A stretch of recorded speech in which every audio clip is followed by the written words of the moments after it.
Assalamualaikum warahmatullahi wabarakatuh.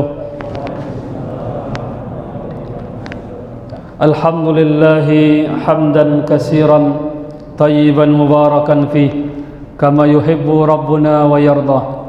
Ashhadu an la ilaha illallah wa ashhadu anna Muhammadan abduhu wa rasuluh la nabiyya wa la rasula ba'd. Allahumma salli wa sallim ala sayyidina Muhammad wa ala alihi wa ashabihi ajma'in. Ya muqallibal qulub sabbit qulubana ala ta'atik, ya musarrifal qulub sarrif qulubana ala dinik, ya muhawwilal ahwal hawwil ahwalana ala ahsanil hal. Radina billahi rabba wa bil islami dina wa bi Muhammadin sallallahu alaihi wasallam nabiyya wa rasulah. Kaum muslimin al-qa'imin wal qa'imat yang dimuliakan Allah Subhanahu wa taala, selalu kita bersyukur kepada Allah Subhanahu wa taala, dan semua ketaatan yang kita lakukan, ibadah yang kita lakukan, semuanya bermuara, berhulu, bersumber dari taufik yang Allah berikan kepada kita. Di semuanya karena taufik yang Allah berikan kepada kita. Kata taufik itu bukan kata yang biasa saja, namun adalah kata yang luar biasa, karena ulama-ulama kita mendefinisikan taufik dengan khalqu qudratit ta'a fil abdi wa tashilu sabilil khairi ilai. Yang pertama, taufik adalah anugerah yang Allah berikan kepada seorang hamba berupa kekuatan melakukan ketaatan atau kemampuan melakukan ibadah ketaatan.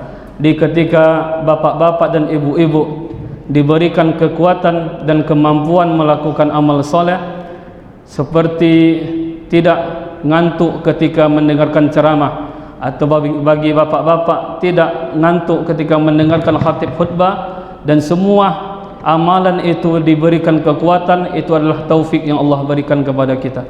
Yang kedua, wa tashilu sabilil khairi ilaih, dan Allah mudahkan kita dalam melakukan kebaikan. Yang pertama, Allah berikan kekuatan dalam melakukan ketaatan. Yang kedua, Allah mudahkan dalam melakukan amal soleh kebaikan karena Allah Subhanahu wa taala. Oleh karena itu, ulama-ulama kita di muqaddimah, di pendahuluan kitab mereka tidak pernah lupa meletakkan kata taufik di muqaddimah mereka. Seperti kitab fikih yang sangat rendah, yang sangat dasar dalam fikih Imam Syafi'i, nama kitabnya Matan Al-Ghaya wa Taqrib, yang dikarang oleh Al-Qadi Abis Suja'.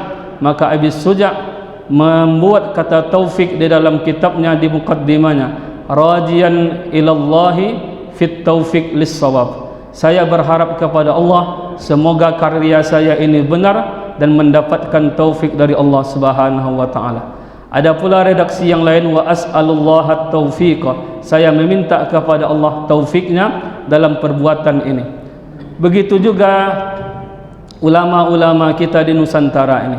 Ulama-ulama kita di Nusantara ini, apabila mereka menutup kajian-kajian ceramah mereka tidak melupakan kata taufik. Seperti Muhammadiyah misalnya. Muhammadiyah, jikalau Ustadz Muhammadiyah menutup kajian ceramahnya, maka apa yang diucapkan?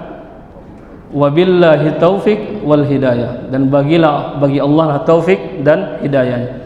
Di taufik itu tidak pernah dilupakan. NU juga begitu. Ada NU di sini. Bagaimana orang NU menutup kajiannya, ceramahnya? Siapa yang NU di sini?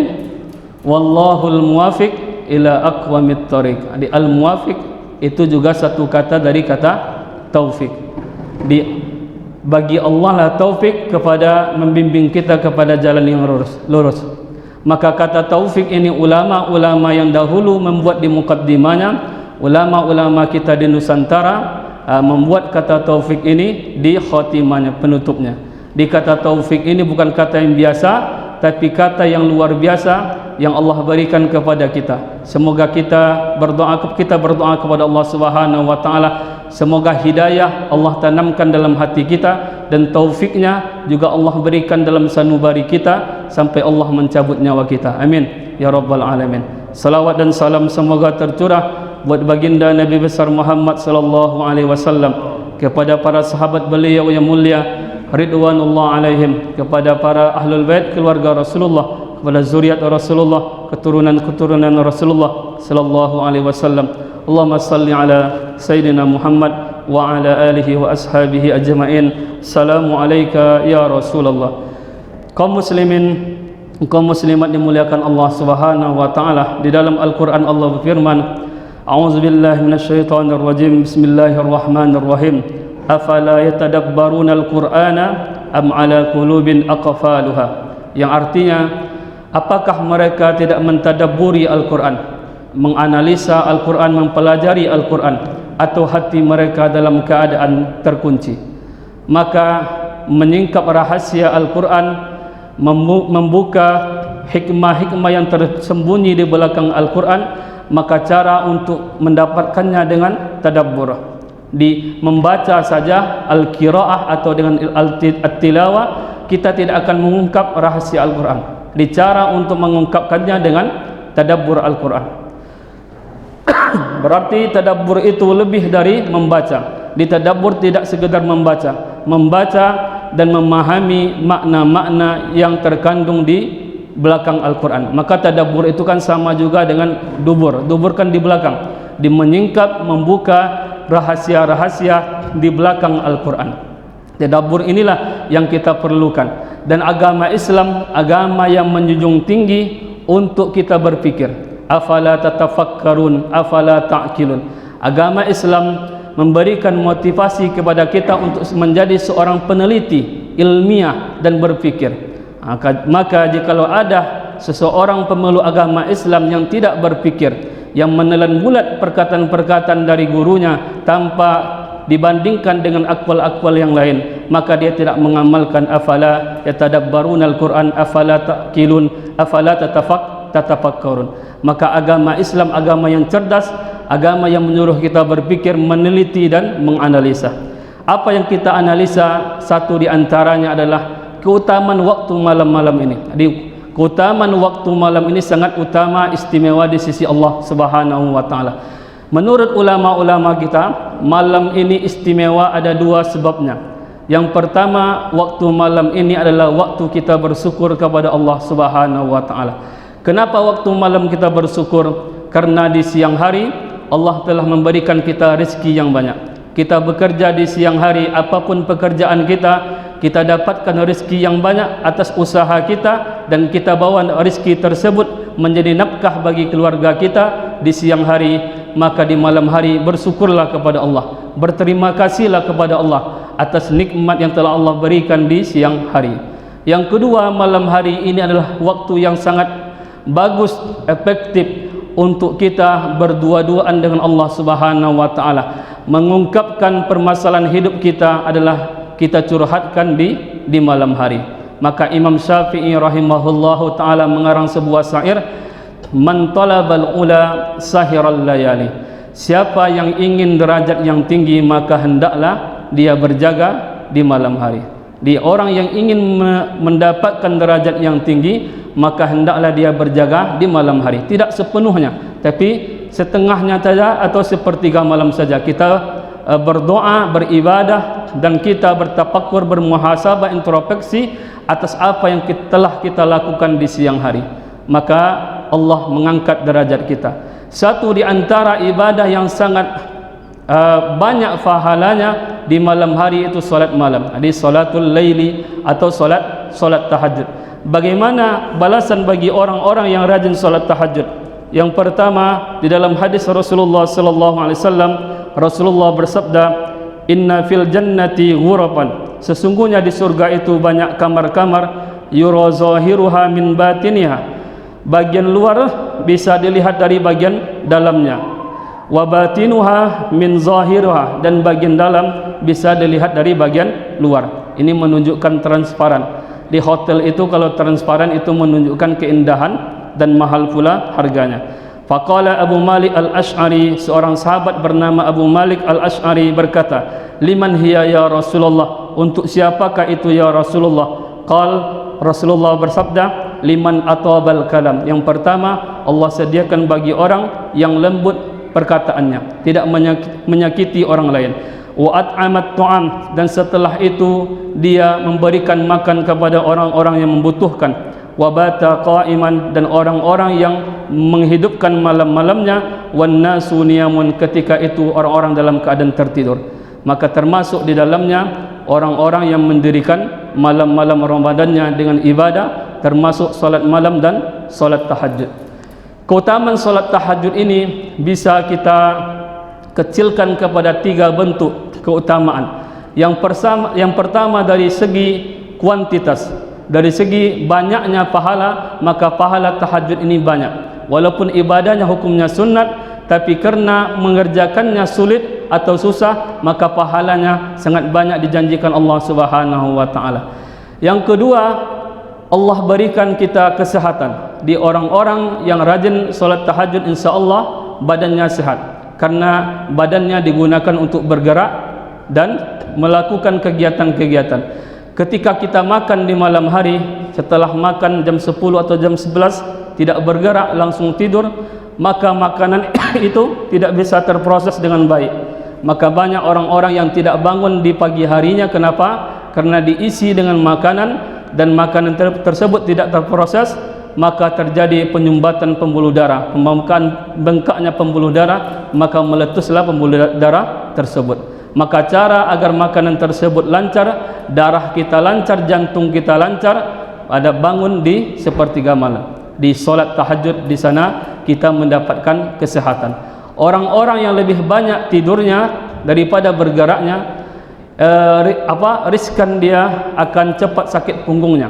Kenapa? Karena ketika kita tidur, maka tulang punggunglah yang menahan beban tubuh kita di atasnya. Jadi saya bukan mengatakan orang yang bungkuk itu karena dia banyak tidur, tapi orang yang banyak tidur akan cepat tulang punggungnya akan lemah dan keropos, karena ketika kita tidur, tulang punggung yang menahan beban yang berada di atasnya. Maka kita banyak bergerak dengan solat tahajud, berjalan ke masjid jika memungkinkan, dan olahraga lainnya. Di pahalanya banyak, kesehatan kita dapatkan. Yang ketiga, Allah berikan kita kedewasaan. Jadi orang-orang yang rajin solat tahajud lebih dewasa dalam menghadapi kehidupan, lebih matang dia menyikapi kehidupan, lebih banyak hikmah yang Allah berikan kepadanya. Jadi ketiga hal ini Allah berikan kepada orang-orang yang menghidupkan malam-malamnya dengan solat tahajud. Wa minal laili, sebagian malam saja. Min ini litaba'id, sebagian malam saja. Bertahajudlah kalian sebagai ibadah tambahan bagi kalian. Semoga Allah menaikkan kalian kepada maqamam mahmudah. Jikalau kita sudah kaya, itu keberuntungan yang Allah berikan kepada kita. Orang kaya ingin naik pangkat, maka banyak-banyaklah solat tahajud. Kenapa orang kaya sekarang sombong dengan kekayaannya? Saudaranya tidak suka dengan dia, tetangganya benci kepadanya, masyarakat dengki dengan kekayaannya, karena kekayaannya tidak membuat dia menjadi orang yang naik pangkat maqam mahmudah. Karena orang kaya tidak banyak yang solat tahajud. Jikalau orang kaya banyak solat tahajud, insyaallah dia akan rendah hati dan masyarakat sekitarnya akan menyukainya. Maka orang kaya sudah dilebihkan Allah, ingin naik pangkat solat tahajud, mendapatkan derajat maqam mahmudah. Begitu juga pejabat pemerintahan dan lain sebagainya. Kenapa kebijakan-kebijakan sekarang membingungkan kita, malahan membuat kita susah dan sulit? Kenapa? Karena para pejabat tersebut jarang yang solat tahajud. Dijarang solat tahajud. Jabatan adalah amanah yang Allah berikan kepada kita, yang Allah lebihkan, yang tidak diberikan kepada yang lain. Ingin naik pangkat, maka para pejabat banyak-banyak solat tahajud. Dengan mereka solat tahajud, mereka lebih berpihak kepada rakyatnya dan membuat kebijakan-kebijakan yang memudahkan rakyatnya. Solat tahajud inilah yang akan menaikkan kita kepada maqamam mahmudah, derajat yang terpuji. Ada 9 balasan yang Allah berikan kepada orang-orang yang selalu rajin solat tahajud. 5 di dunia, 4 di akhirat. Apa saja 5 di dunia tersebut? Yang pertama, Allah senantiasa menjaganya dari musibah malapetaka. Di orang-orang yang mendawamkan, selalu melaksanakan solat-solat malam, insya Allah Allah jaga dari musibah malapetaka. terjadi kebakaran misalnya di suatu pasar, dan orang yang rajin salat tahajud ini ada rukonya, dan rukonya ini menurut logika akan terbakar, tapi karena dia rajin salat tahajud, Allah jaga dia rukonya tidak terbakar. Atau kita dalam perjalanan, di jalan banyak lubang, alhamdulillah orang banyak terjatuh, kecelakaan, kemalangan, tapi kita lancar-lancar saja. Di semuanya Allah berikan kemudahan, Allah hindarkan kita dari malapetaka dan kemalangan. Yang kedua, pada raut wajahnya diperlihatkan tanda-tanda ketaatan. Di nenek-nenek kita, kakek-kakek kita, datuk-datuk kita, wajahnya meneduhkan. Kenapa? Karena mereka rajin salat tahajud. Wajahnya menampilkan ketaatan. Orang-orang yang rajin salat tahajud dengan orang yang tidak atau jarang salat tahajud, apalagi orang yang tidak pernah salat, itu sangat berbeda wajahnya. Ada perbedaan wajahnya, apalagi yang tidak pernah salat. Wajahnya muram, tidak mudah untuk tersenyum, dan wajahnya menyimpan 1000 masalah. Jadi orang-orang yang tidak pernah menundukkan wajahnya, kepalanya di hadapan Allah Subhanahu wa taala. Tapi orang yang rajin salat tahajud, maka wajahnya menyinari dan menampilkan, memantulkan ketaatan. Kita melihat wajahnya, kita ingat kepada Allah Subhanahu wa taala. Yang ketiga, akan disenangi oleh semua orang, terutama hamba-hamba Allah yang saleh. Orang yang rajin salat tahajud, orang-orang akan senang dengan kedatangannya. Di orang-orang tidak akan mencibirnya dan lain sebagainya. Ketika dia datang, orang bahagia.